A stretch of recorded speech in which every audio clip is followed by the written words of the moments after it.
ഏറ്റവും നല്ല ഭാര്യ എന്ന് പറഞ്ഞാൽ നല്ലോണം മിനുക്കുന്നോള് എന്നല്ല, ഭർത്താവിന്റെ നാട്ടുകാരുടെ ഇടയിൽ വില വേണമെന്നില്ല.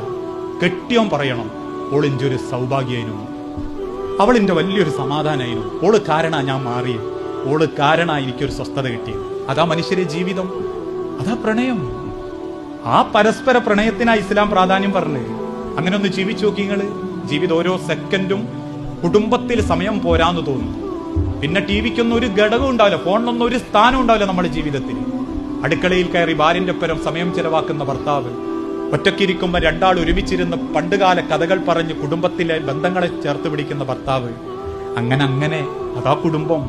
അല്ലാണ്ട് കുറേ സമ്പാദിച്ച് ആരൊക്കെയോ വെട്ടിപ്പിടിച്ച് കുറേ ഈഗോ കാണിച്ച് എന്തൊക്കെയോ നേരം വെളുത്ത് തിന്നുണ്ടാക്കി കിടന്നുറങ്ങണ്. സമാധാനം ഉണ്ടോ? ഇല്ല. സ്വസ്ഥത ഉണ്ടോ? ഇല്ല. പിന്നെ എന്തേ ഉള്ളു? പൊരണ്ട്, വാഹനമുണ്ട്, തിന്നാനും ഉടുക്കാനും ഉണ്ട്, അടിച്ചു പൊളിയാക്കാനും ഉണ്ട്. ജീവിതം ഉണ്ടാവും. ജീവിതം ഒരിക്കലേ ഉള്ളൂ. അത് ആസ്വദിച്ച് ജീവിക്കുക. അത് ഏറ്റവും നല്ല സ്നേഹത്തോടെ പങ്കുവെക്കുക.